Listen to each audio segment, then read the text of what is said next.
Ahora sí. Bueno, buenas tardes. Es un gusto para nosotros, el Departamento de Psicoanálisis y Filosofía, Pensamiento Contemporáneo, nuevamente tener como invitado a José Ramón Ubieto para dialogar con nosotros sobre el tema de inteligencia artificial, los puntos y ilusión subjetiva. José Ramón es psicólogo clínico y psicoanalista en Barcelona, miembro de la ELP, la Escuela Lacaniana de Psicoanálisis, y Podemos de comer, la ¿eh?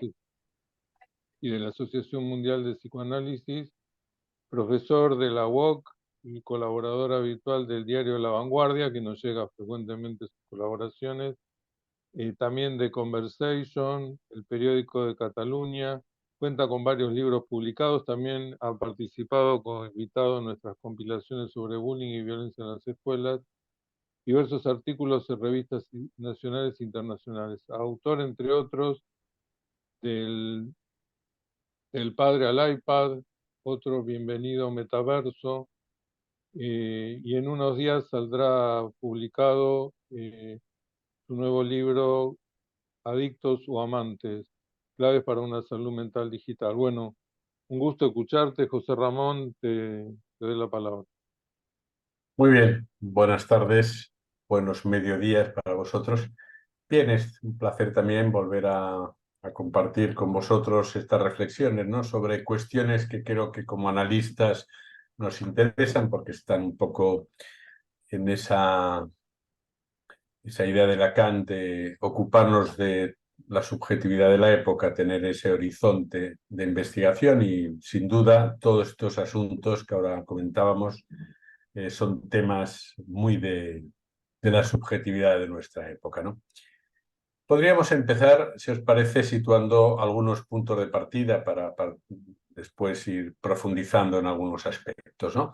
El punto de partida es que estamos en un momento que podemos calificar como una cierta disrupción, porque son cambios que no son simplemente un continuum sobre lo que había, sino que hay algo nuevo, algo que irrumpe, digamos. Lacan hace años, cuando se refería en el seminario, creo que es el seminario 2, el último capítulo, de Psicoanálisis y Cibernética, donde se interesa por estos asuntos. Luego hay algunas referencias más en la obra de Lacan, no muchas, pero alguna a todos los avances de la informática, incluso de la inteligencia artificial, que él en algún momento compara con la inteligencia animal, dice que más bien se debería llamar animal más que artificial, ¿no? Bueno, es una referencia que Lacan hace sobre todo en un momento en que la inteligencia artificial está muy marcada por lo que es el condicionamiento operante, es decir, todas las teorías conductistas que marcaban, orientaban esas investigaciones. Pero todo eso estamos en un momento ya muy distinto. Ahora ya la inteligencia artificial ya no se basa en esas teorías conductistas, ahora responde, digamos, a otros paradigmas y a otros avances que tienen más que ver con lo que las neurociencias, tienen más que ver con las teorías cognitivistas, que fueron dejando de lado el conductismo inicial, ¿no? Por tanto, estamos en otro momento y con otros puntos de partida, ¿no?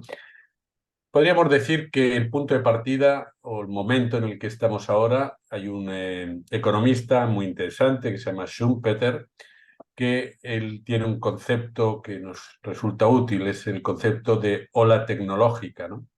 Ola tecnológica para Schumpeter es un momento determinado de la civilización, de una época, en la cual se produce un cambio en la tecnología base que configura el modo de producción de una época, y ese cambio afecta al conjunto de la sociedad, no solo a un sector industrial, sino al conjunto de la sociedad, y genera una serie de efectos que también los vemos ahora. Por ejemplo, uno de los efectos que dice Schumpeter es que cuando hay una tecnología, una disrupción tecnológica con una nueva ola, se producen algo que es una concentración de poder, los monopolios, y hoy lo vemos bien, porque en realidad podríamos casi hacer la lista de la media docena de hombres entre Elon Musk, Jeff Bezos, Mark Zuckerberg, Bill Gates, que tienen un control prácticamente total de lo que es la tecnología en la que estamos. Está concentrado en muy poco. Bueno, eso es algo que Schumpeter ya hace tiempo que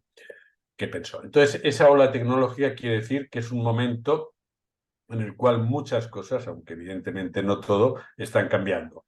Y están cambiando en muchos aspectos, en aspectos, como comentábamos ahora, tan subjetivos, digamos, tan humanos y tan cotidianos como la sexualidad.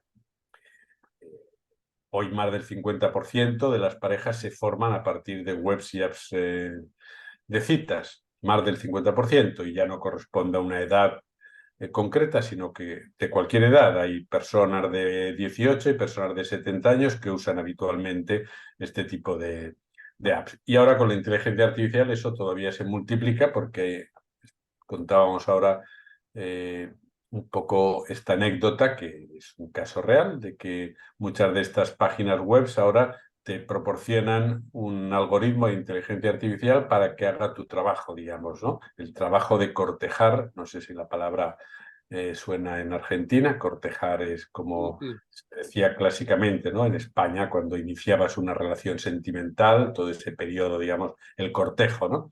Bueno, pues eso ya lo hace por ti un programa de inteligencia artificial, que va haciendo todo ese trabajo de tal manera que ya te avisa cuando ha conseguido una cita con el partener para que ya entonces acudas presencial. Y me decía un paciente, tengo la duda de si el otro lado no habrá también un programa de inteligencia artificial. Probablemente también, ¿no? Quiero decir que eso es algo que no va a parar, porque es algo que está, digamos, invadiendo y colonizando todos los aspectos. La creación, ya no hay artistas o hay pocos artistas que no recurran a la inteligencia artificial para sus creaciones. Entre otras cosas, me explicaba un artista digital de aquí catalán que para él es fundamental todos los programas de inteligencia artificial, como son el DALI 2 y otros más desarrollados que usan ellos, porque hacen todo un trabajo, digamos, inicial de borradores de esbozos de creaciones, de sugerencias, en fin, un montón de cosas a partir de las cuales luego ellos continúan ese trabajo, ¿no? En el campo del trabajo, en el mundo del trabajo, efectivamente, todo lo que es el teletrabajo, las reuniones, el tipo de interacción, en fin, todo eso, no voy a insistir, pero todo eso está afectado de una manera muy directa por todos estos cambios, ¿no? Es decir, que podemos definir el momento actual como un momento figital. Figital quiere decir que el mundo en el que vivimos ya es un mundo híbrido, ¿m? Entre lo físico y lo digital. ¿M? No son dos realidades paralelas, como podíamos imaginar en un principio. Uno está en lo real y a veces está en lo virtual, o otros están en lo virtual. Eso ya no es así. Una escritora muy conocida aquí en España, Laura Freixas, hacía un tuit divertido que decía: con una mano frío croquetas y con la otra hablo con el móvil con mis amigas.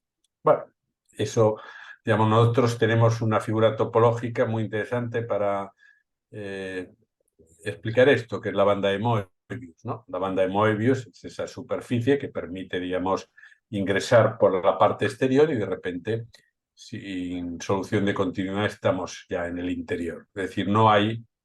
la banda de Moebius también nos interesa porque nos marca que no hay una oposición radical frente a las ideas cada vez más dominantes, ideas simplistas, ideas de oposiciones binarias claras, ¿no? En lo sexual, en lo político y en cualquier ámbito. La banda de Moebius nos recuerda que no existe esa oposición radical, sino que más bien es de otro tipo de topología y de una complejidad distinta. Ese es el mundo en el que ya estamos. Y ese es un mundo que es verdad que para los adultos resulta un poco más inquietante que para los jóvenes. Los jóvenes hace tiempo ya que viven en este mundo porque las plataformas de juego, por ejemplo, en las que pasan tiempo ya funcionan de esa manera hace tiempo. Somos más bien los adultos los que estamos un poco menos habituados, digamos, a esta cuestión. ¿Qué efectos podemos ya constatar a nivel de la subjetividad de todos estos cambios tecnológicos? Bueno, hay un efecto evidente que es que la presencia se ha multiplicado. Las nuevas formas de presencia son ya una realidad. La presencia era algo que estaba ligado a los cuerpos y cuerpo a cuerpo, digamos, y ahora la presencia ya no está ligada al cuerpo porque ya tenemos junto a la presencia física, tenemos otras formas de presencia muy diversas, por ejemplo, el metaverso, que implica una presencia a través de un avatar. Tenemos los hologramas, que es una presencia también cada vez más importante. Se utiliza en muchos ámbitos. Hay, por ejemplo, muchos modelos que se visten, que los viste el modisto que vive en una ciudad y el modelo vive en otra, y entonces a través del holograma que permite el 3D, pues pueden probarle un traje, en fin, hay muchas aplicaciones cada vez más de los hologramas. No sé si llegó a Argentina esta noticia. En las últimas elecciones presidenciales francesas, Jean-Pierre Mélenchon, candidato de Sí, la sí. izquierda, hizo 20 mítines al mismo tiempo en 20 ciudades distintas, pero en realidad solo estaba en una, creo que era París. Y el resto de las ciudades se trataba de un holograma. Y la sorpresa para él y para mucha gente fue que los asistentes a los lugares donde él no estaba dijeron que en realidad habían notado la presencia más intensa que se hubiera estado, porque el aura que rodeaba al holograma hacía que de repente aquello parecía mucho más carismático, ¿no? Entonces fue un efecto, digamos, de presencia real, a pesar de que el cuerpo no estaba, estaba el holograma, pero el efecto era ese. El metaverso ocurre igual, ¿no? El metaverso, la gente, hubo una canadiense una periodista que se introdujo en el metaverso y al cabo de 5 minutos ya había sufrido un acoso sexual, otros avatares habían masturbado, la habían tocado, y entonces cuando ella lo publicó, recuerdo si fue el New York Times, hubo todo un revuelo diciendo, pero ¿cómo vamos a considerar un acoso sexual algo que ha ocurrido entre muñecos, digamos, ¿no? Entre avatares? Bueno, la dignidad, digamos, del sujeto no desaparece a través del avatar, ¿no? Sino que el efecto era real, ¿eh? A pesar de que la presencia era virtual, el efecto, digamos, en el sujeto mismo de todo eso que estaba ocurriendo era real. Los robots, por supuesto, es una presencia con la que ya vivimos y con la que conviviremos mucho más. ¿Quién no tiene un Alexa, un Siri, ¿no? Un Echo para preguntarle cosas y hablar con él?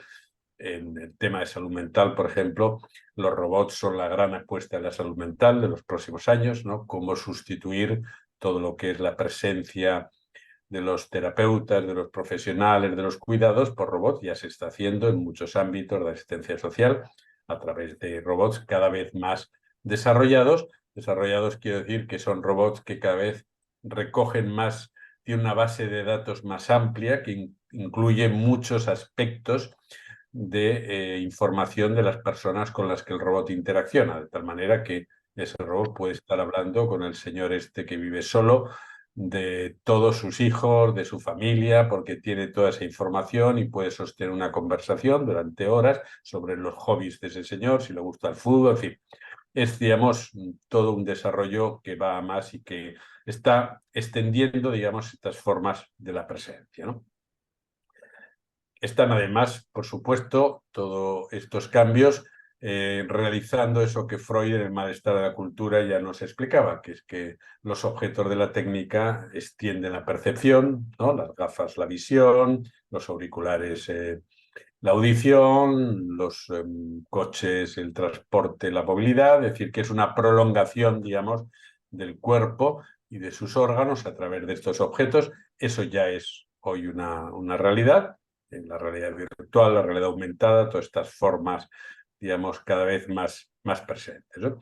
Todos estos avances que están, digamos, generando, como os decía, muchos cambios en muchos aspectos, digamos, nos plantean también una pregunta a nosotros, ¿no? Y es qué posición tomar respecto a todo eso, ¿no? Cómo pensar los cambios que eso produce, porque el discurso capitalista sabemos que no solo produce objetos para consumo, sino también produce nuevas subjetividades. Entonces tenemos que pensarlo no solo como una cuestión de mercado, sino también cómo eso cambia la subjetividad. No es lo mismo, evidentemente, alguien que hoy en día puede cruzar fácilmente el charco, como decimos, en 8 horas, que alguien que antes necesitaba todo un tiempo, ¿no? El cambio de espacio y tiempo, las coordenadas clásicas de la modernidad, son coordenadas que afectan directamente a la subjetividad y a la manera de estar, digamos, en el mundo, ¿no? ¿Por qué vemos hasta ahora que todo esto, lo digital, está teniendo un gran éxito, digamos, y una gran acogida?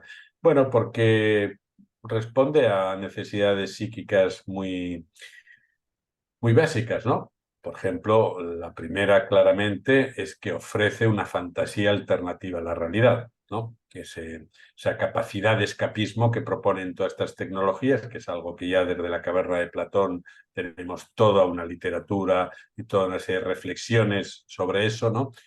Borges, en Lewis, en Alicia del País de la Maravilla, en fin, hay toda una lista, ¿no?, de la literatura, de ficciones en los cuales esa realidad alternativa se va construyendo, ¿no? Después tenemos también lo que decíamos, un aumento de las capacidades, que es algo que en un mundo en el cual el yo cada vez necesita reforzarse, es otra virtualidad que produce en la subjetividad también, ¿no? Tenemos otra virtud, que es la capacidad de simulación que tiene. Es decir, que estas tecnologías permiten simular sin poner el cuerpo. Eso es algo novedoso. Es decir, se pueden practicar relaciones sexuales, se pueden aventurar contactos, en el metaverso, por ejemplo, sin que el cuerpo esté presente, porque se hace todo a través de una representación virtual.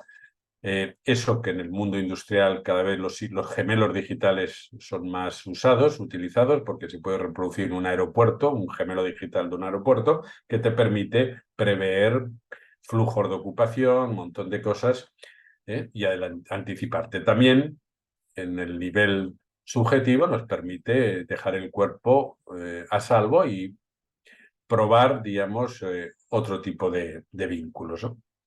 Y luego hay una cuarta razón, me parece importante, que es lo que tiene que ver con toda esta ideología del self-contained, ¿no? El autoconteo, esta ilusión que tenemos cada vez más de poder registrar cada paso que damos, cada constante vital, es decir, una ilusión de control yoico sobre el cuerpo. Y estas tecnologías nos permiten, de tal manera que hubo un caso en España que suscitó mucha risa y muchos memes, ¿no?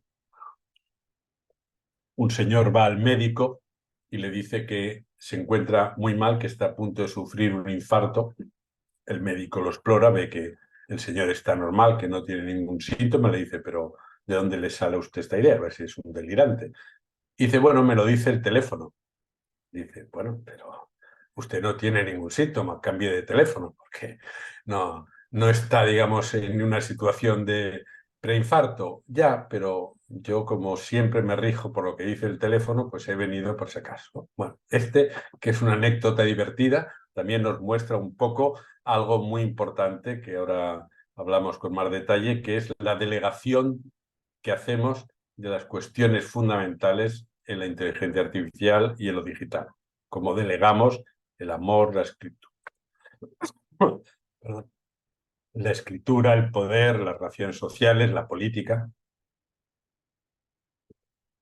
Ahora hay una preocupación muy importante porque el año que viene hay dos elecciones fundamentales en política, ¿no? Las elecciones a la Unión Europea y las elecciones presidenciales norteamericanas. Y ya todos los expertos están advirtiendo que serán unas elecciones claramente manipuladas, ¿no? Serán unas elecciones donde los chatbots van a tener una influencia decisiva, ¿no?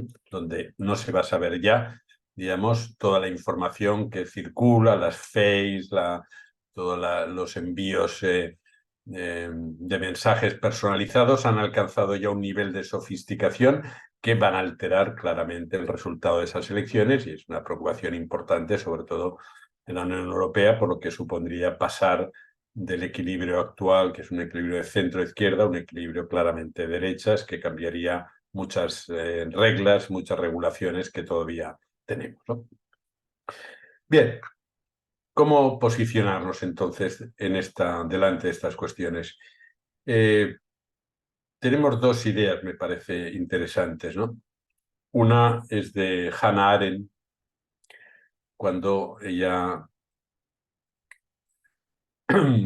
propone cómo acoger las novedades que toda generación trae. ¿Mm? cómo acogerlas en el sentido de no rechazar aquello de lo nuevo, que puede ser para nosotros, digamos, una proyección, que puede ser algo que incorpore a los propios sujetos que lo proponen, en este caso, cómo acoger a los jóvenes, ¿no? Con todas esas novedades, ¿no? Con un espíritu crítico. Y otra idea que transmite el que fue su amante y una referencia también para Lacan en un momento, que fue Martin Heidegger, cuando en todo el desarrollo que él hace sobre la técnica y sobre los objetos de la técnica, en una conferencia que se llama Serenidad, él explica que los misterios que trae la técnica deben ser algo que tenemos que poder acoger sin renunciar, dice, a los principios. Es decir, sin quedar alienados en esa propuesta técnica, pero sin renunciar, digamos, a eso que toda técnica trae también de misterioso, ¿no? Creo que a partir de aquí nos conviene entonces pensar las cosas cuando se están produciendo, no quedarnos a esperar a que todos estos cambios se produzcan para tratar de analizarlos 10 años más tarde, ¿no? Creo que nos conviene porque afectan de manera importante a lo que es la propia dirección de la cura y lo que es la propia permanencia del psicoanálisis como tal, las condiciones de posibilidad del psicoanálisis, ¿no? Si ya desde hace un tiempo estamos viendo cómo todo el movimiento ligado a las terapias cognitivo-conductuales, todo el tema de los protocolos están ya operando, digamos, exclusiones con respecto al psicoanálisis. Bueno, ahora entramos en otra deriva, todavía muy preocupante también, que es esta deriva de la delegación y del reemplazo de la presencia por los objetos de la virtualidad.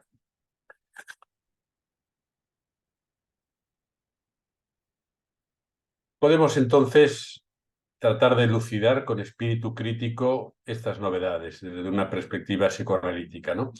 Y creo que podemos leer lo digital con sus gadgets, sus mundos virtuales, los programas de inteligencia artificial, como una respuesta actual a lo real, ¿no? Lo podemos tomar así.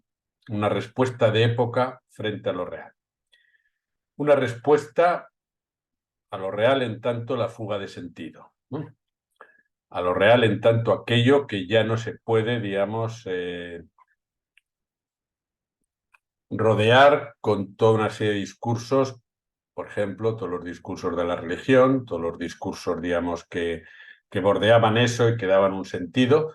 Ahora la ciencia nos propone otros modelos y otras formas, entre ellas esta que estamos hablando, y es una respuesta que suple, digamos, que es una suplencia en términos de satisfacción, porque se trata de objetos, no solo de ideología, se trata de objetos que tocamos, de superficies pulsionales. Las pantallas las podemos pensar así, son superficies pulsionales, donde lo escópico, lo invocante, todo el conjunto de la gramática pulsional se pone en juego. Y es una respuesta en términos, también podemos decirlo, de no querer saber. Es una respuesta que borra la dimensión del inconsciente. Y la borra porque una de las condiciones del desarrollo actual de la inteligencia artificial es que no hay preguntas sobre la causalidad. Esto me parece importante. La inteligencia artificial no se pregunta por la causa. De hecho, es dudoso que podamos hablar de inteligencia, porque se trata más bien de programas generativos, no se trata tanto de inteligencia, ¿no? Pero, bueno, esa es la retórica, como igual que la industria farmacéutica en su momento desarrolló toda una serie de retórica en relación a los antidepresivos, los antipsicóticos, ¿no? Toda esta manera de presentarnos esos productos. También lo digital tiene toda una retórica, por ejemplo, el concepto de la nube. Es un concepto retórico muy eficaz, porque todo el mundo cuando oye lo de la nube tiene la impresión de que es un lugar etéreo, ¿no? Es un lugar que no implica, por ejemplo, afectación al cambio climático, ¿no? La nube sería como una especie de cosa etérea y en realidad la nube lo que hace es tapar, es una pantalla que tapa el ingente gasto y consumo energético que supone todo lo digital. Son miles y miles de cables que rodean el mundo, miles y miles de energía consumida, miles y miles de personas sobreexplotadas para producir los elementos necesarios para fabricar el software, el hardware, etcétera. Es decir, que la retórica siempre ha sido importante y desde luego en este aspecto lo es, ¿no? Entonces, la llamada inteligencia artificial, vamos a decir que vela un poco esa debilidad mental suturando la dimensión inconsciente. Cuando la inteligencia artificial enseña a una máquina, lo que se llama el machine learning, lo que está haciendo simplemente es darle una ingente cantidad de datos para que la máquina aprenda los patrones en los que esos datos aparecen en la realidad. Es decir, si siempre que decimos la casa, después decimos blanca, o en un contexto determinado, ¿no? En Estados Unidos la Casa Blanca, la máquina va aprendiendo que cuando se produce una secuencia determinada siempre será la Casa Blanca y por tanto va a repetir eso en un texto que genere ella.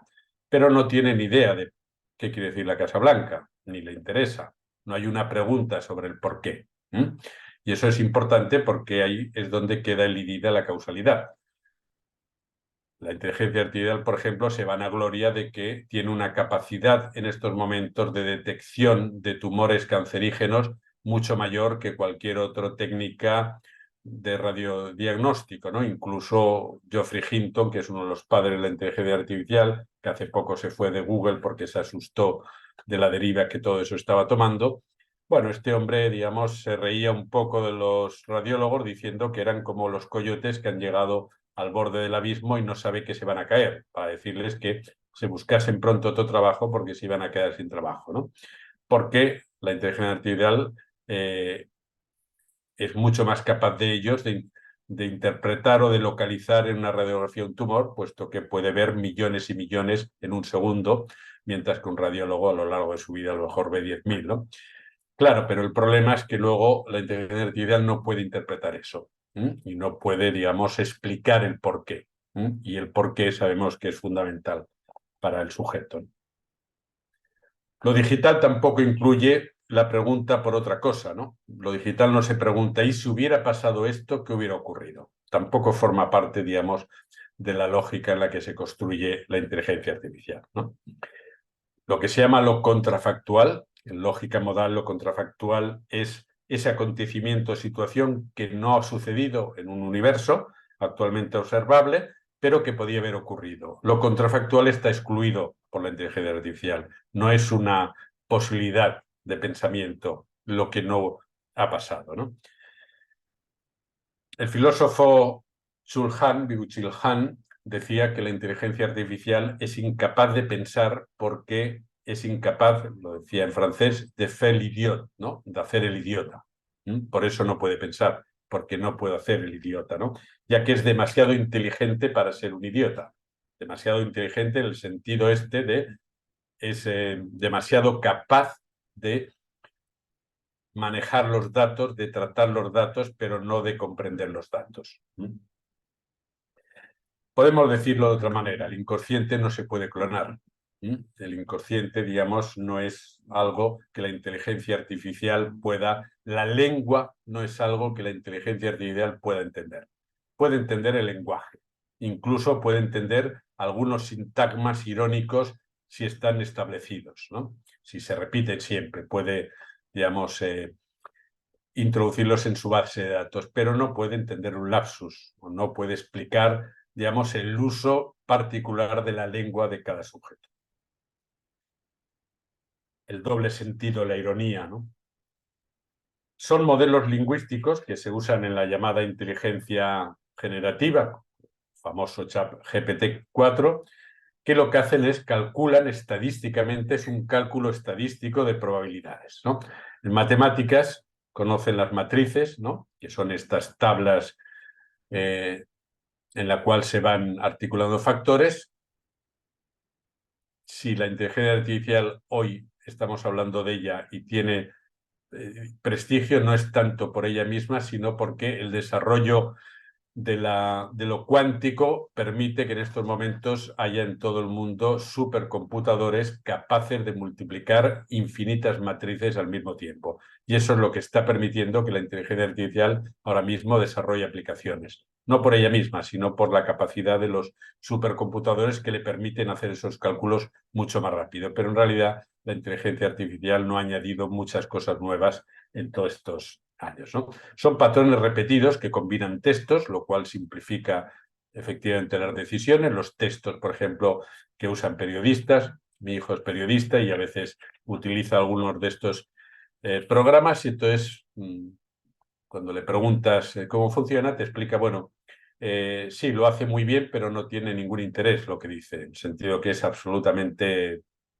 digamos, soso, aburrido, no simplemente es una cosa muy formal, es como para hacer una carta de aquella, señor mío, le ruego me envíen el paquete que perdí, una cosa sin ningún tipo, digamos, de interés o de chispa, pero hay periódicos que le resuelven a veces situaciones de crónicas o cuestiones de este tipo, ¿no?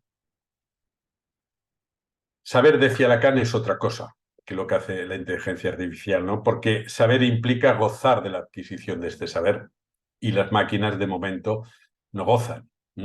Gozan los diseñadores, gozan los implementadores, los que, digamos, las programan, pero la máquina como tal no goza. Por tanto, la máquina en ese sentido no podemos hablar de saber propiamente.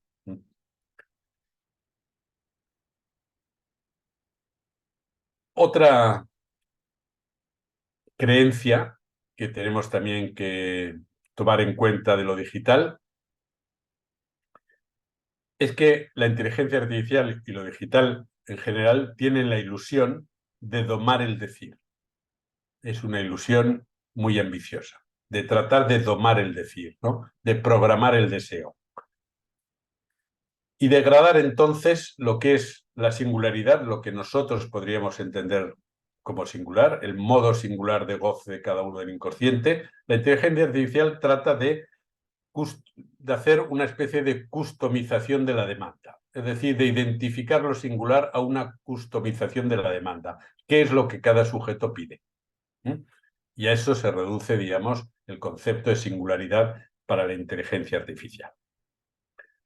Por eso nos aparece continuamente cuando clicamos buscamos alguna información sobre un país, sobre un producto comercial, todos los algoritmos rápidamente nos envían miles y miles de informaciones en cualquier plataforma a la que entremos, en cualquier diario digital al que nos asomamos, tenemos una customización de esa demanda para nosotros. Si leéis Clarín, no leéis el mismo Clarín ninguno de los que estáis aquí, porque es un programa muy sofisticado en el cual se subasta vuestros datos, se subastan en nanosegundos a 4 o 5 empresas que en el mundo controlan toda la publicidad digital. Entonces, es un robot, no hace falta que haya nadie allá, es un robot que a través de una serie de claves algorítmicas nos va subastando a cada uno de nosotros y de repente nos compra, digamos, a la empresa esta y decide que a partir de ahí nos va a customizar la lectura que hacemos de un diario, de cualquier cosa. Y aparecen noticias para nosotros exclusivamente. Eso es la noción, digamos, de singularidad, ¿no?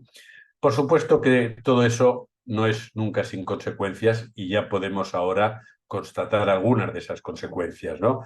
La fatiga Zoom, por ejemplo, ¿no?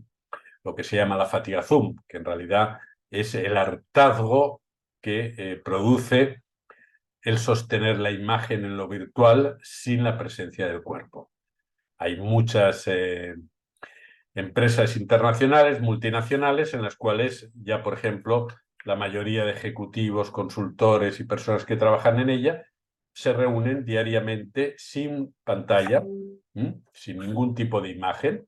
Ellos mismos lo tienen casi prohibido, de tal manera que es una especie de intentan aliviar la fatiga que es sostener constantemente esa mirada, porque además muchos de ellos trabajan en casa y vete a saber si están en pijama o qué están haciendo mientras están trabajando, con lo cual han ido reduciendo, digamos, esos elementos de presencia del cuerpo, ¿no?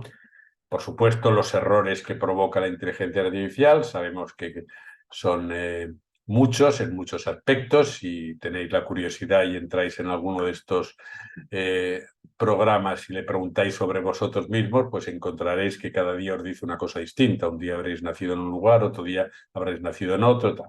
Y de hecho, en estos momentos los expertos ya dicen que todos los datos que existen en la red, todos, que son millones y millones, ya están abducidos por la inteligencia artificial. Es decir, los programas de inteligencia artificial se alimentan de los datos que circulan en la red y ya los han consumido. Lo cual quiere decir que en el año 2030 se calcula que tres de cada cuatro datos, es decir, el 75% de los datos que circularán en la red serán datos sintéticos, es decir, datos producidos por la inteligencia artificial. Eso quiere decir que si la inteligencia artificial, y eso será así, alimenta, por ejemplo, que Trump es un personaje solidario que da la mayoría de sus beneficios a ONGs de África Central, eso se repetirá tan al infinito que el 75% de las informaciones sobre este personaje serán de esas características, ¿no? Es decir, que se habrá acabado lo que es ya los propios datos que nosotros vamos incorporando y será ya lo que la propia inteligencia artificial va repitiendo, ¿no? Ahí nos da un poco esta dimensión, ¿no? De la fatiga, de los errores y, por supuesto, de los temores que origina, porque para mucha gente también tiene consecuencias a nivel laboral, etcétera, ¿no? Esta ilusión de la inteligencia artificial tiene también otra creencia, que es que la inmersión sensorial es igual que la inmersión social. Es decir, se basa en la idea de que lo físico y lo virtual son sustituibles, que se trata de lo mismo, que da igual una sesión analítica en la consulta y en el diván que virtual, porque lo sensorial y lo social, digamos, o en este caso la consulta analítica, sería lo mismo, que las sensaciones podrían sustituir la presencia. Esto lo vemos en muchos aspectos, por ejemplo, en todo lo que es la ideología de la autodeterminación, cada vez más presente en todas las cuestiones, sabemos, como el fenómeno trans, ¿no? Basta que uno sienta algo para que esa performatividad malentendida se convierta en una realización, ¿no? Es decir, que tanto el sujeto como el otro pueden reducirse a emociones o sensaciones, sin palabras. Una empresa española hace poco, se llama Emotional Films, tiene un programa de inteligencia artificial que lo que propone es que a partir de ahora, cuando vayamos al cine, habrá una cámara que enfocará a un sujeto elegido aleatoriamente, hará un reconocimiento visual y reconocerá sus emociones de tal manera que la película irá cambiando, el guión de la película irá cambiando en base al registro emocional de esa persona. Si lo tenemos en casa será para cada uno de nosotros y si vamos a un cine colectivo, pues habrá que elegir a alguien, ¿no? La idea es que el guión se va adaptando a esas emociones de tal manera que si uno se pone muy triste, el protagonista va a empezar a bailar una polka o hacer alguna otra cosa para cambiar, digamos, esa emoción. Con esta idea, ¿no?, de el dominio, digamos, de cualquier ámbito del decir o del sentimiento, etcétera, ¿no? Bueno, es un verdadero delirio, ¿no? Ahora que estamos en el camino de todo el mundo es loco, podemos decir que esto es un verdadero delirio. Es un sueño megalomaníaco, y una creencia delirante en que se puede, digamos, se puede externalizar la vida. Esa es un poco la filosofía, ¿no? Externalizar la vida quiere decir delegar lo que nos hace propiamente humanos en tanto seres hablantes, sea la sexualidad, la fantasía, la creación, las decisiones políticas, las relaciones sociales, ¿no? Es decir, que podemos encontrar la causa del deseo en el exterior. Esta es, el objeto causa, digamos, estaría situado en el exterior. Preferentemente los gadgets, que serían los objetos que velarían la nada, que como dice Lacan es el único objeto, el objeto nada, ¿no? Y ese objeto nada se materializa en todas estas versiones de lo digital. Es decir, que lo virtual y la inteligencia artificial podemos tomarlo entonces como la memoria externa, en oposición a la dimensión del inconsciente. Ese borramiento del inconsciente implica entonces crear una memoria externa de la que se ocupa lo virtual. Hay lo que se llaman los GriphBots, son unos programas de inteligencia artificial muy famosos en Asia, ahora en Europa empiezan y en Estados Unidos, pero en Asia tienen mucho éxito, que son los famosos robots del duelo. Son robots que permiten, por ejemplo, que uno pueda seguir hablando con la persona fallecida durante todo el tiempo que pague la suscripción a la empresa que le procura este programa, ¿no? Hay un vídeo que podéis ver en internet, se llama I Meet You, que es el de una madre, creo que surcoreana, que perdió a su hija y a través de un programa similar de estos va manteniendo, digamos, ese contacto. El programa alimenta la base de datos del chatbot, de tal manera que en este programa se llama Forever Life, ¿no? Vivir para siempre. El abuelo, por ejemplo, que era aficionado al Boca Juniors, pues sigue hablando con su nieto de cómo va la Liga Argentina, está al día de los resultados, es decir, hace una ficción, digamos, de la eternidad del fallecido, de tal manera que ese duelo queda ahí congelado y eternizado. Por supuesto que los usos de esto sabemos que son siempre sintomáticos, siempre particulares, que no hay que hacer tampoco ningún tipo de categoría universal porque no sabemos el uso que cada uno hará y probablemente para algunas personas puede haber algunos usos posibles que le puedan ayudar y otros pueden quedar más bien fijados a eso, ¿no? La pregunta entonces me parece interesante no es si la inteligencia artificial reemplazará a la humana, eso es una pregunta, digamos, que no tiene ningún interés, entre otras cosas porque la inteligencia artificial no tiene nada que ver con la inteligencia humana, por tanto no la puede reemplazar, sino más bien la pregunta es qué sesgos perpetúa este tipo de programas, ¿no? ¿Qué sesgos? Me refiero en todos los sentidos. Sesgos de género, sesgos sociales, sesgos digitales,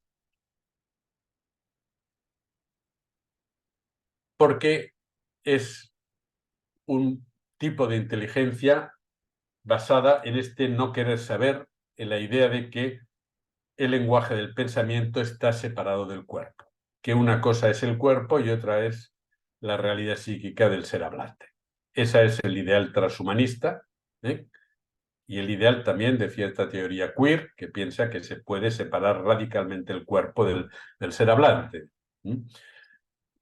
El ideal transhumanista es que un día la tecnología nos permitirá prescindir del cuerpo y que no será necesario. Otra idea me parece interesante, ¿no? Son reflexiones que voy un poco situando, ¿no? Otra idea interesante me parece que tiene que ver también con lo imaginario a través de lo digital. Cómo lo digital y la inteligencia artificial trata lo imaginario, ¿no? ¿Qué uso hace de lo imaginario? Y es evidente que es el uso de la buena forma, ¿no? Lacan decía que el secreto del campo visual es la castración. Es decir, lo que queda elidido en el campo visual es la castración, ¿no? La escultura griega, por ejemplo, es un modo bueno de captar cómo la buena forma enmascara lo real. Son esculturas en las cuales no parece haber mancha, ¿no? No parece haber ningún tipo de tacha, ¿no? Parece todo, digamos, responde a esa buena forma, ¿no? Lacan nos enseñó a leer y a mirar el cuadro de Holbein, de los embajadores. Recordáis que lo interesante del cuadro es que por un lado tenemos la vanitas, tenemos la presencia de esos dos hombres con todas las insignias de su poder, de la que hacen ostentación, pero tenemos también la anamorfosis, tenemos esa calavera que nos indica, digamos, la presencia de la muerte. Eso es lo que la inteligencia artificial nunca nos va a proponer, una anamorfosis, porque esa idea de la buena forma es lo que la inteligencia artificial, con todas sus propuestas, trata de elidir esa castración. La inteligencia artificial aspira entonces al borramiento de la falta, reafirmando el fantasma. El hacer y el tener priman sobre el ser, y reafirmar el fantasma, sabemos, es una forma de evitar la fuga del sentido y la angustia concomitante, ¿no? Las escenas que se crean a través de la inteligencia artificial virtualmente y de manera infinita son escenas que colaboran a la fijación de ese fantasma, ¿no? Y aquí ya podemos, por supuesto, señalar la oposición radical entre reafirmar el fantasma y atravesar el fantasma, lo que el psicoanálisis nos plantea para cerrir lo real. Son tratamientos muy distintos, ¿no?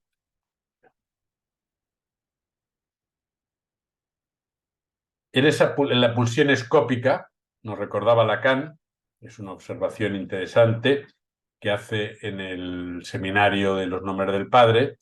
Lacan recuerda cómo no habla efectivamente de la inteligencia artificial en los mundos virtuales porque no estaban tan desarrollados, pero sí es un momento, los años 70, para Lacan, en el que hay muchas referencias a los gadgets, utiliza el mismo término de gadgets, Lacan mismo, entonces los gadgets eran un poco más simples que los actuales, pero Lacan ya capta la función de lo escópico, la importancia que eso está tomando, y entonces recuerda que en la pulsión escópica el sujeto reencuentra el mundo como un espectáculo, dice, con un espectáculo que lo posee al sujeto y en el que goza.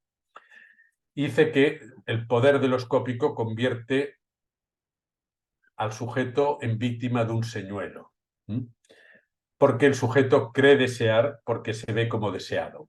Esto lo vemos claramente en las redes sociales, ¿no? Todos los likes, todos los reafirmaciones, los aprobaciones, en fin, todos los signos de confirmación del otro, nos dan la ilusión de ser deseados, y señala Lacan algo muy importante, y en realidad lo que no vemos es que lo que quiere el otro más bien es arrancarnos la mirada. Creemos mirar cuando en realidad somos mirados.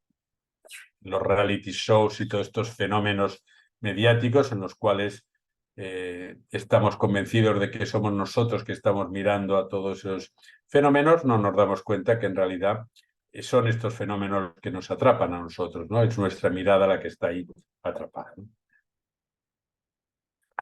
Una de las características de la inteligencia artificial es precisamente la transparencia total, ¿no? La promesa de que la inteligencia artificial permitirá una transparencia total, aunque, por supuesto, todos los algoritmos de la inteligencia artificial son secretos, son el secreto mejor guardado después de la Coca-Cola. Nadie quiere revelar cuáles son los algoritmos que utiliza. TikTok, que es la red social que ha conseguido el algoritmo más perfecto, porque es el que consigue que la gente quede más fijada, porque repite siempre aquello que tú esperas.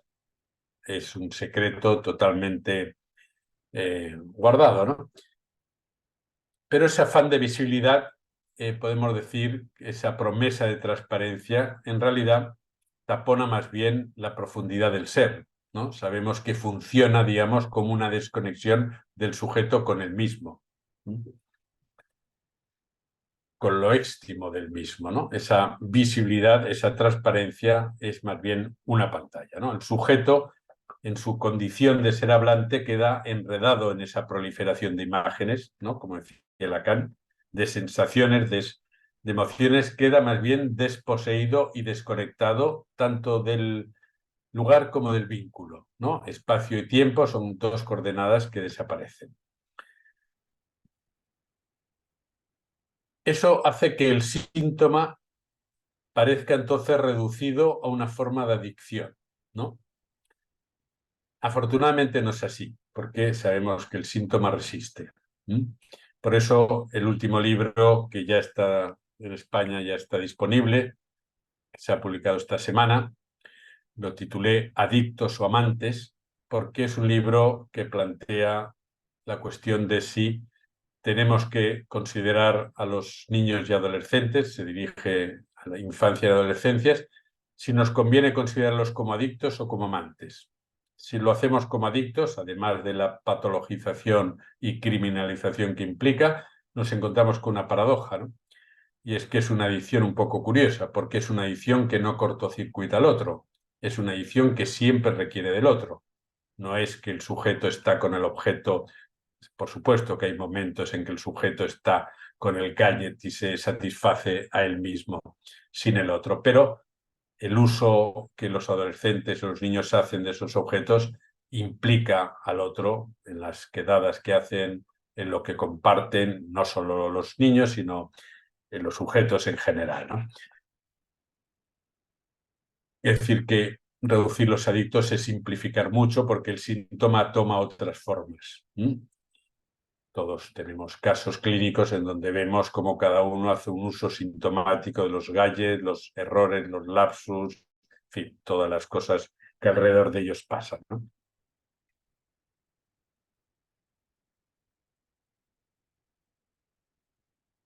Una última cuestión, porque se está haciendo un poquito tarde.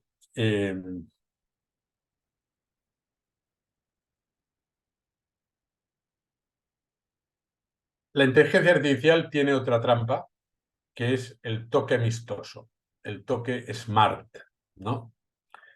Ese toque que hace que todos estos aparatitos se pongan siempre a nuestro servicio, ¿no? Si escuchamos lo que dicen los asistentes virtuales, incluso muchos de ellos hay algunos que se llaman mayordomos, ¿no? Se presentan como eso, como mayordomos. Ahora Microsoft ha sacado una suite que se llama Copiloto, que es una suite que no solo te hace el PowerPoint, sino que mucho más. Te dice lo que tienes que decir cuando pasa el PowerPoint.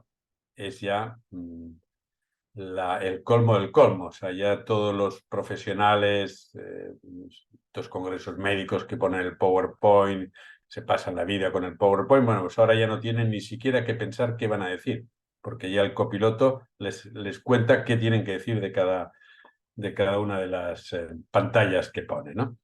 Bien, ese toque, digamos, lo que oculta es más bien la voluntad de dominio, porque finalmente, decíamos antes, la inteligencia artificial busca domar el decir, programar el deseo. Es evidente que hay una voluntad de dominio, hay una ambición de poder, más allá de esta aparente, digamos, amistosidad. Y por eso las preguntas que tenemos que hacer es que desde el punto subjetivo, ¿qué implica desprenderse de esas coordenadas que decíamos antes del espacio y del tiempo, sustituyéndolas por la sincronización o por la interconexión? Por ejemplo, un vínculo y una conexión serían lo mismo. ¿Es el mismo tipo de lazo social el que propone la conexión o el vínculo?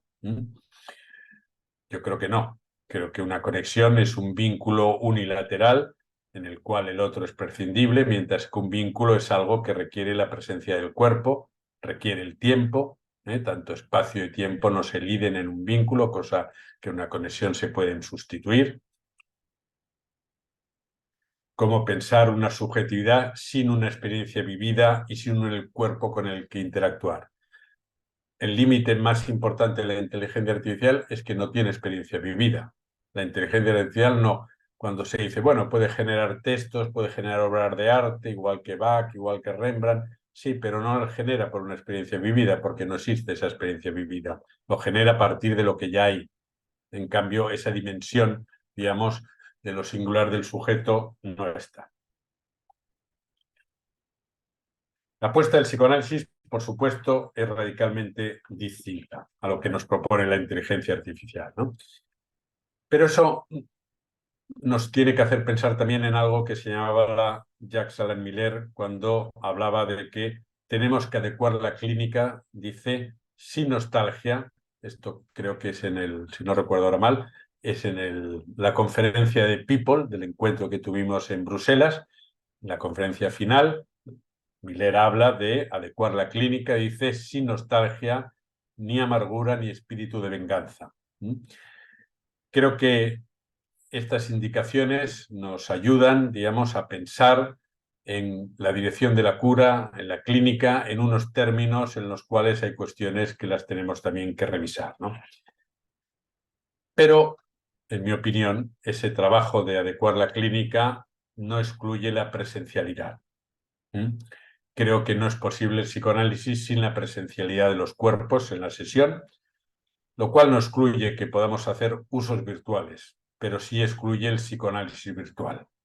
Usos virtuales quiere decir que podamos en algún momento utilizar el teléfono, la videoconferencia, el chat o cualquier otro instrumento, ¿no? Pero no sustituirlo por lo que sería un psicoanálisis virtual. La presencia incluye la imagen, incluye la voz, pero también la presencia, por eso es necesaria, incluye la opacidad, lo no transparente. En el seminario 1 hay unos párrafos muy interesantes, la página 73 de la edición española. Hay unas reflexiones de Lacan sobre la presencia que son muy interesantes. Ahí señala Lacan la dimensión de lo inquietante en la presencia, ¿no? Como la presencia nunca es transparente, como siempre el deseo del otro introduce una opacidad, lo cual hace que en fenómenos tan cotidianos como puede ser compartir un espacio reducido de un ascensor, cualquier otro lugar con un sujeto, siempre hace que haya una cierta, digamos, inquietud y que acabemos hablando del tiempo de cualquier tontería para neutralizar ese elemento de inquietud que introduce siempre el otro, ¿no?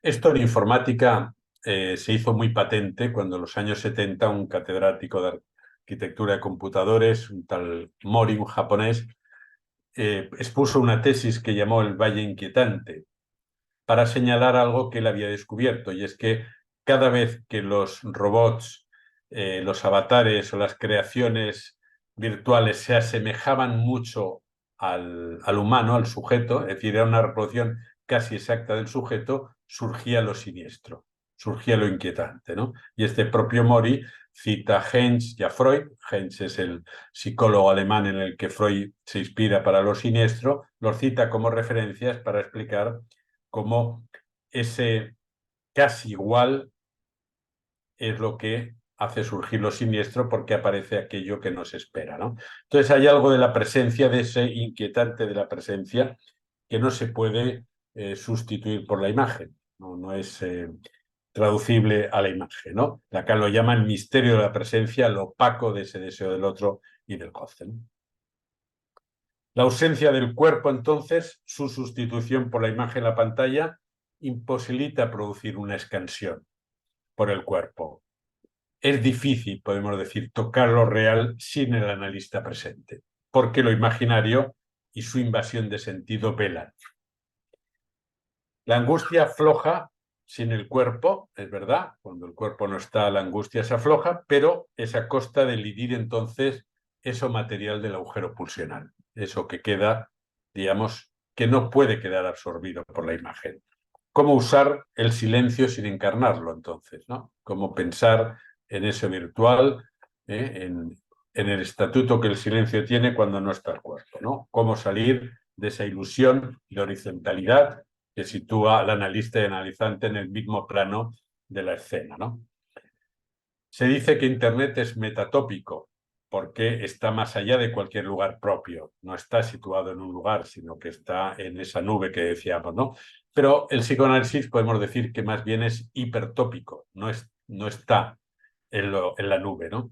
Restablece el silencio en un espacio particular e íntimo, ¿no? Ese silencio tiene su lugar. Hacerse presente a través del silencio, que siempre evoca para el paciente algo de su propia posición subjetiva, es un modo de presencia más intenso, sabemos, por ejemplo, que una verborrea constante, que es lo que la pantalla también puede permitir. Entonces, ese uso del silencio ya es un dato, creo, muy importante. La presencia se opone claramente a la proliferación del sentido para nosotros, ¿no? Y hace presente lo que Lacan llama un agujero en lo real, un vacío de sentido, que se opone, por ejemplo, a lo que vemos en las redes sociales, que es una vociferación constante, un sinfín de voces, palabras, imágenes, ¿no? Para el psicoanálisis más bien es una presencia que une vacío y silencio. Una presencia que incluye lo íntimo y lo privado, al constituir un vacío que permite alojar entonces el vínculo que cada uno sostiene con el otro. Esta presencia, que es silenciosa, pero podemos decir que no es pasiva, porque no excluye la palabra, facilita que el secreto, que es para uno mismo aquello que cada uno lo estimo, lo que desconocemos de nuestro propio modo de ser estar, pueda hacérsele más presente, ¿no? Se trata entonces, podemos decir, de una presencia vaciada de un sentido dado y vaciada de los prejuicios que siempre nos acompañan, ¿no? Es un espacio de conversación, el analítico, que requiere de un tiempo y de un ritmo de presencia física. No es suficiente, entonces, con una interpretación basada en el saber del analista, en sus palabras. Eso se podría bien retransmitir por la pantalla, ¿no? Hace falta que el analista se encarne con su cuerpo, se encarne con su presencia física.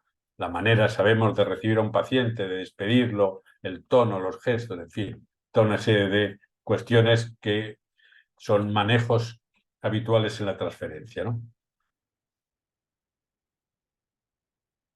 Bien, para terminar, podemos recordar también la referencia de Lacan, dos referencias, ¿no? Una de Lacan, cuando en los años 70 oponía, digamos, a esta tristeza que nos propone la inteligencia artificial. Él lo decía en relación, digamos, a otra cuestión, pero que viene al caso. Oponer a la tristeza y a la falta de sorpresa la gaya ciencia o el gay saber como una forma de entusiasmo distinta, como una manera distinta, radicalmente distinta de lo que nos propone la inteligencia. Y una última referencia de Jacques Alan Miller cuando plantea en relación a lo virtual que a medida que lo virtual vaya generalizándose, y estamos ya en ese momento de la generalización de lo virtual, el cuerpo tomará un valor de agalma cada vez mayor. Creo que ahora todos somos más conscientes, después de la pandemia, de que el valor de la presencia tiene un valor agalmático a medida que cada vez más lo virtual coloniza nuestras vidas, nuestro tiempo, nuestros espacios. Bien, si os parece, podemos dejarlo aquí para que nos quede un tiempo para conversar también y escucharos. Gracias. Gracias.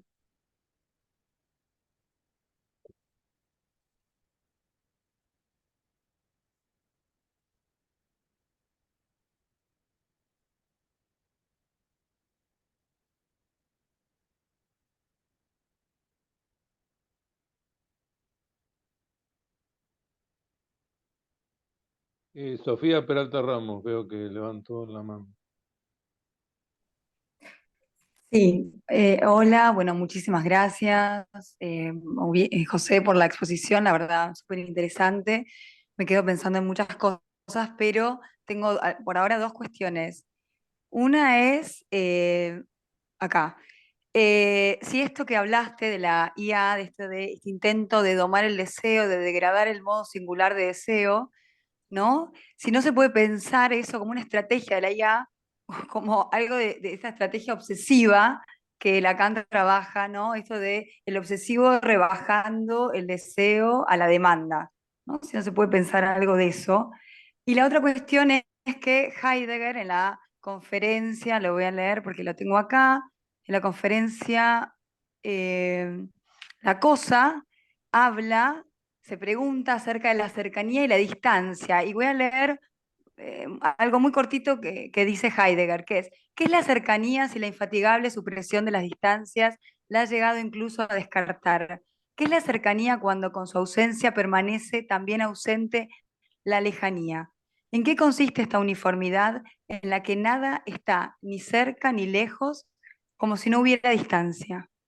Bueno, me parece que puede servir para pensar un poco esto que vos planteabas en relación a la supresión o a la alteración del tiempo y el espacio que propone el metaverso. Metaverso y la IA, digamos, bueno, y todo esto que has trabajado. Eso, hasta ahora, por ahora eso.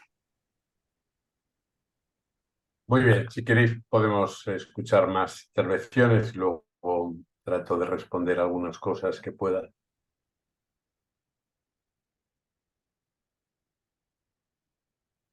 Sí, no, brevemente quería agregar, me resultó muy interesante salir de la oposición, como lo planteaste, entre lo virtual y lo real, y la realidad. Lacan dice la realidad es fantasmática. Así que me parece que hay un punto ahí interesante donde hay que ver la complejidad que se produce a partir de esto. El ejemplo que diste de esa mujer que era acosada en el metaverso, en su avatar, no deja de ser un acoso, o sea, no es que fue un acoso virtual, es un acoso real. Tocó algo del cuerpo del avatar, pero tocó algo de su cuerpo también. Efectivamente. Rosy Goldman. Rosy Goldman, o el Avatar. Estoy yendo. No, yo quería comentar o sea, hacer una pregunta. Últimamente estoy escuchando mucho la inteligencia emocional. ¿Tiene algo que ver con esto o nada?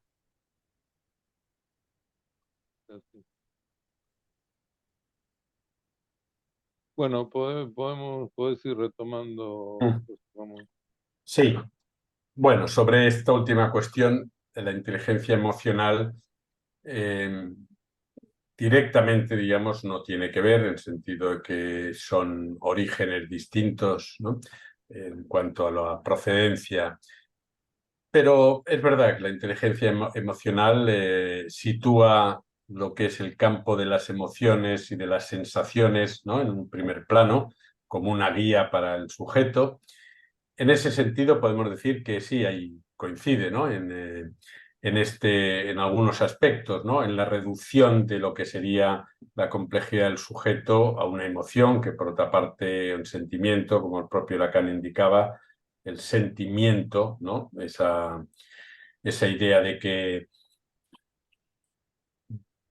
hay que poder verificar los afectos, decía Lacan, ¿no? Es decir, el sentimiento como tal no es una buena guía para el sujeto, ¿no? Entonces, la inteligencia emocional es una manera de cuestionar algunos aspectos de lo que era la lógica científica, algunos aspectos de la lógica científica que dejaban de lado estos aspectos subjetivos. Era un intento de rescatar eso, pero rescatarlo por la vía del yo. Ahora lo vemos, por ejemplo, la inteligencia emocional, el peso que está teniendo en todo lo que es la ideología trans y en todo lo que es la cuestión de la autodeterminación. Basta que uno sienta que es algo para que ese algo cobre valor, ¿no? Ese sentimiento es como si el sentimiento se generase de una manera prístina, de una manera, digamos, que uno pudiese ser causa sui, ¿no? Causa de su propio sentimiento, de su propia emoción, ¿no? Como si eso fuese algo casi del orden de lo genético, ¿no? Respecto a la cuestión que planteaba Sofía, claro, el asunto es que la ilusión del amor obsesivo toma la forma, como Lacan en la conferencia de Milán de 1974, ¿no? Plantea cuando habla del discurso capitalista, ¿no? Plantea, digamos, que cuál es la variación del discurso del amo, ¿no? Y la variación en la que estamos, digamos, todavía para entender estos fenómenos es la de un discurso que niega la imposibilidad. El nothing is impossible, ese famoso lema, no sé, creo que era Adidas, Nike, no recuerdo, una de las dos, ¿no? Que se hizo muy popular. Es Nike. Nike es un discurso de época, ¿no? Nothing is impossible, no hay nada imposible. Esa negación de la imposibilidad es lo que constituye al propio discurso capitalista, ¿no? Entonces, en ese sentido, digamos, bueno, hay que pensar quiénes son también, digamos, los implementadores de la inteligencia artificial, ¿no? Son varones, todos, el 90%, de una clase social media alta, de un mundo occidental, es decir, que está claro cuál es la posición de amo que sostienen, ¿no? Para ellos mismos y en el conjunto, ¿no? Entonces yo creo que, más allá de ese dato, que también es importante, la propia lógica discursiva es una lógica en la cual no hay imposibilidad porque siempre habrá un objeto que tapone ese vacío, ¿no? Y entonces la ciencia, la tecnociencia será capaz de producir eso, ¿no? Es interesante, por ejemplo, hay muchas más falacias, ¿no? Que no he podido plantear, ¿no? Pero una interesante para nosotros también es las famosas redes neuronales, ¿no? Es muy interesante estudiar para entender o para leer estos síntomas, tomar los significantes amos, ¿no? Que ellos manejan para tratar entonces de ver esos significantes amos, cómo comandan y cómo ordenan la lógica, ¿no? Las redes neuronales es un significante que se utiliza constantemente en inteligencia artificial y que uno al escucharlo tiene la impresión de que la inteligencia artificial lo que ha hecho ha sido clonar las redes neuronales de tal manera que funciona como el cerebro. Eso es una falacia total. La inteligencia artificial no ha clonado ninguna red neuronal porque no hay ningún neurocientífico a día de hoy que sepa explicar, describir y, por supuesto, traducir al código binario de la informática lo que es una red neuronal. Es infinitamente más complejo la propia red neuronal que la inteligencia artificial. Y, sin embargo, es una metáfora, ¿no?, que se utiliza para tratar de dar validez científica a lo que son todos estos desarrollos, porque al final la verdad secreta de todo esto es la posición de amo que tiene, ¿no?, para ordenar, digamos, estas cuestiones. La retórica vela un poco todo eso porque parecería que finalmente es el cerebro. Si esto funciona así es porque hemos tomado el cerebro y lo hemos clonado. Es totalmente falso. No existen las redes neuronales como tales, ¿no? Es una metáfora totalmente sobredimensionada. Claro, podría decirse que es un simulacro de relato, pero han conseguido clonar el aspecto generativo del discurso, pero hay una dimensión que afortunadamente para nosotros es imposible de clonar, que es el uso de la langue o lo singular de un sujeto. Lo generativo de la inteligencia artificial no produce lapsus. No, Puede producir, como se dice acá en Argentina, mandar fruta. Yo he constatado que cuando no puede manejar un tema, contesta cualquier cosa, ¿no? Como sí, intentando sí, sí. cubrir esto. Pero hay una dimensión donde no hay inconsciente, no hay lapsus, no hay singularidad en el uso de la lengua, me parece. Claro, puede producir errores y produce muchos, pero no lapsus, ¿no? No hay una no hay intencionalidad, digamos, en eso, ¿no? El otro día estuve en una mesa redonda con un científico que es una de las personas más expertas a nivel europeo y quizá mundial, que es el director del Barcelona Supercomputing, que es un superordenador que se utiliza para muchas investigaciones científicas. Y el hombre nos lo decía de una manera muy clara, ¿no?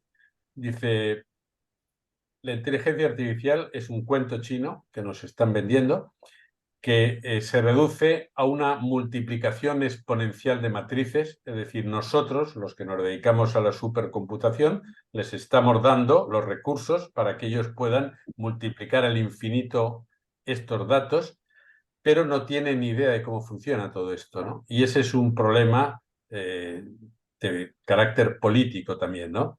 En estos momentos la inteligencia artificial es un juguete peligroso que las propias empresas nos han puesto gratuito para que nosotros enseñemos a las máquinas, pero no tienen ni idea del alcance que está tomando eso, ¿no? En España hemos tenido recientemente un problema grave de convivencia, que es que un grupo de adolescentes lograron, cosa que no es nada complicado para ellos tampoco, lograron hacer vídeos de chicas desnudas, de las chicas de su barrio desnudas, de su pueblo, incluso un hermano lo hizo con su propia hermana, vídeos porno con el rostro totalmente exacto de sus compañeras y cuerpos que la propia inteligencia artificial fue creando. De tal manera que de repente un día llegaron al instituto y todos vieron un montón de vídeos porno de las chicas de ese pueblo. Eso generó una alarma social impresionante, ¿no?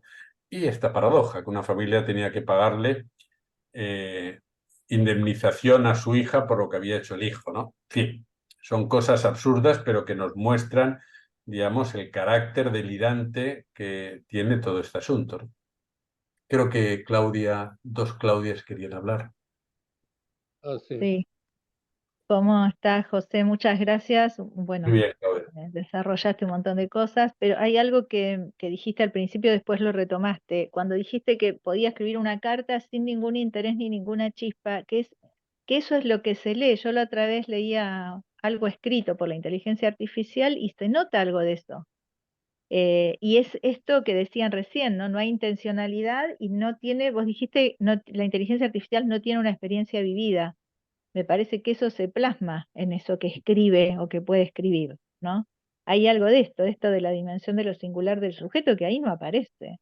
Y yo estoy de acuerdo con vos que no sé por qué lo llaman inteligencia. Para mí también tuve ya un par de discusiones de que eso no es inteligencia. Eso es acumulación de todos los datos estos que vos decías. Eso no es inteligencia.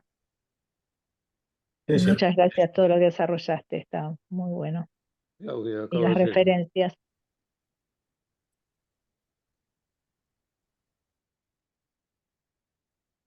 El micro, No se Claudia. escucha, está Está muteada. silenciada, Clau.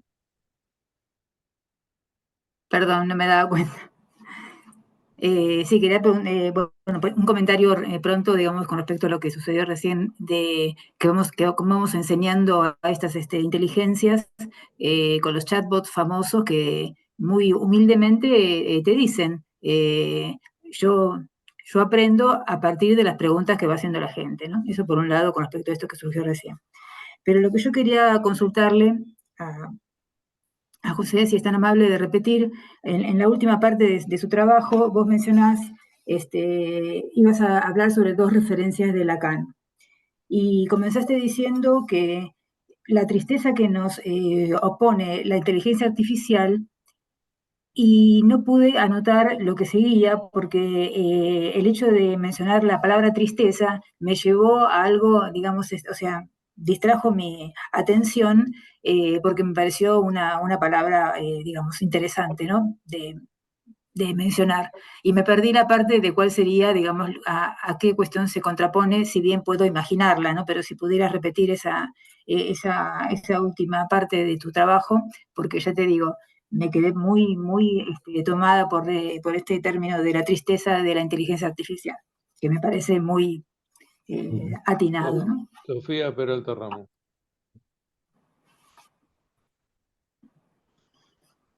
Ahí está.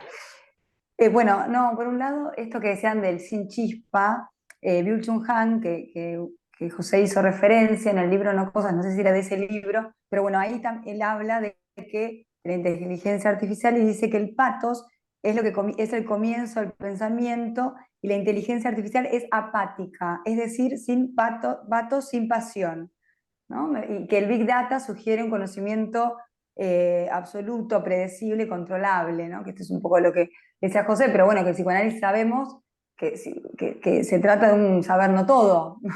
Digamos. Por un lado eso, por el otro lado que la inteligencia artificial, si bien es apática, pone en jaque, por ejemplo, el modo de evaluar, yo estoy en una cátedra en la UBA, pone en jaque el modo de evaluar en la facultad.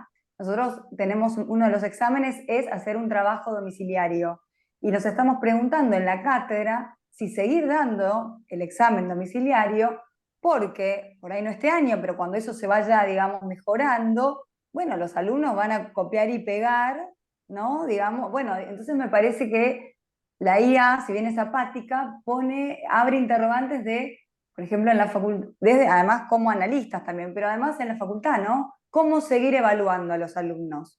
Es una pregunta que se abre que todavía no hay una respuesta y bueno, es un momento todavía me parece de comprender, ¿no? No estamos todavía, o inclusive de ver, no sé.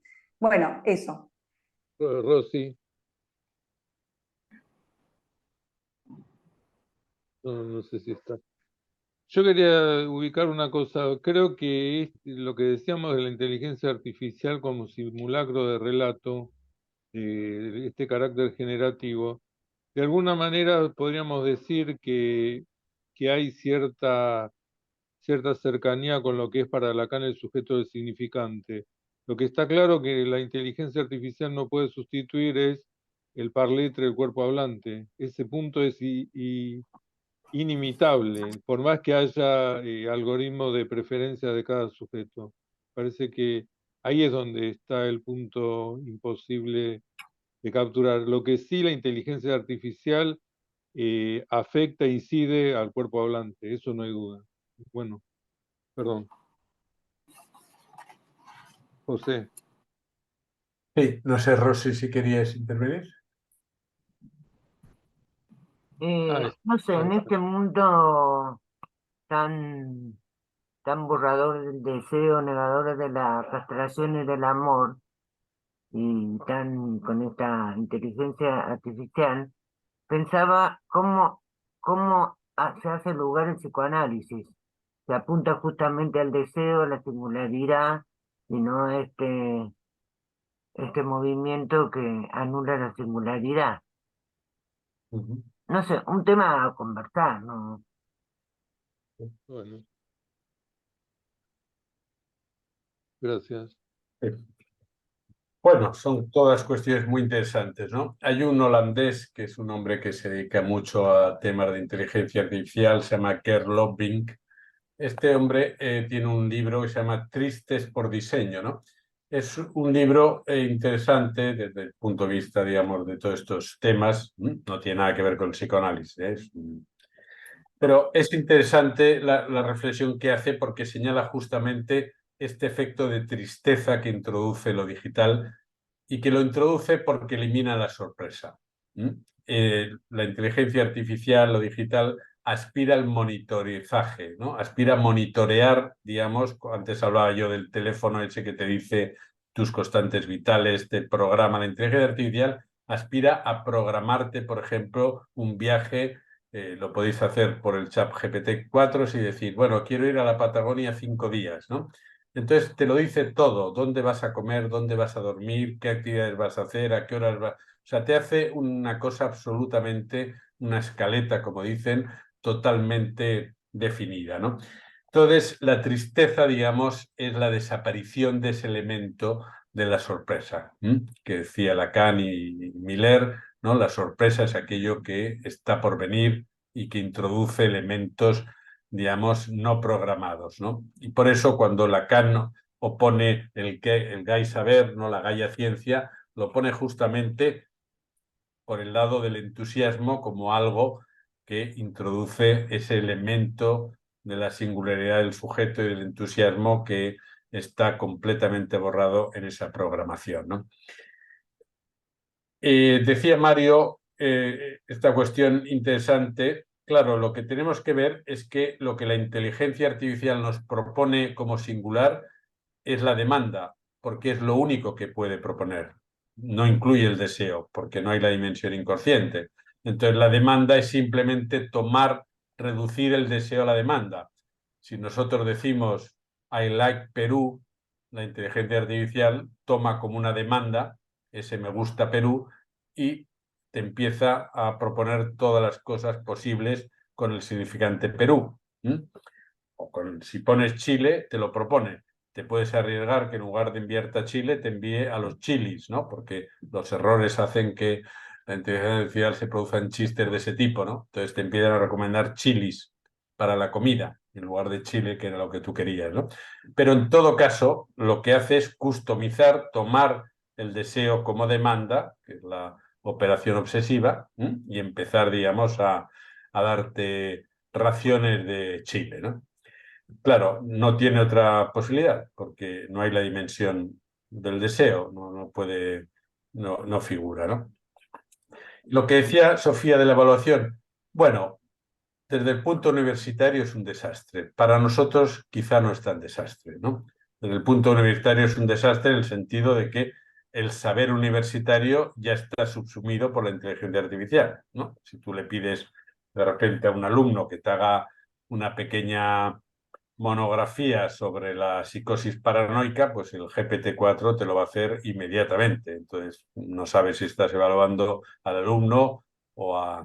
Pero si planteamos entonces nosotros la evaluación en otros términos, ¿no? Y tratamos de evaluar otras cosas que tengan que ver, por ejemplo, con la dimensión clínica, con la dimensión, digamos, de articulación de conceptos, ¿no? De cosas que la inteligencia artificial no va a poder trabajar, probablemente ahí tenemos también una oportunidad de salirnos de ese discurso universitario, que es un saber, digamos, que está en la red, pero que no tiene que ver con que es más del lado del conocimiento que del saber.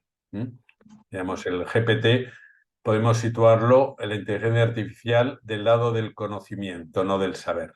El saber entendido como aquello que desconocemos, que sabemos que no sabemos. Es otra dimensión la del saber que implica el goce de la adquisición, que no tiene que ver con el conocimiento. Esa distinción entre saber y conocimiento también nos sirve para ver la diferencia entre la inteligencia artificial y el ser hablante. Bueno, entonces sobreviviremos. Seguro, eso seguro. No sé vosotros a mi ley si sobreviviréis, espero que sí. Bueno, ese es otro problema. No es un panorama muy... Nosotros tampoco lo tenemos muy bien, pero bueno, creo que de momento un poco mejor. Pero en fin, espero que vosotros también sobreviváis a mi ley. A mi ley, ¿no? Sí.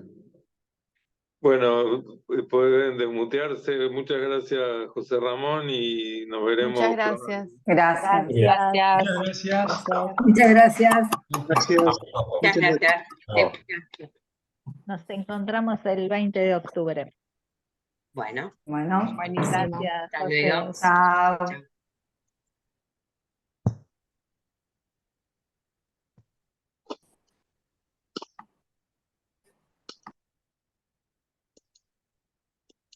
Mario, Sí. no, que creo que tengo que poner, ahí les estoy preguntando a las chicas, me parece que tengo que poner stop para que se quede grabado, ¿no? Pero no me está contestando Mariana. Ay, es como, ay, se fue. Bueno.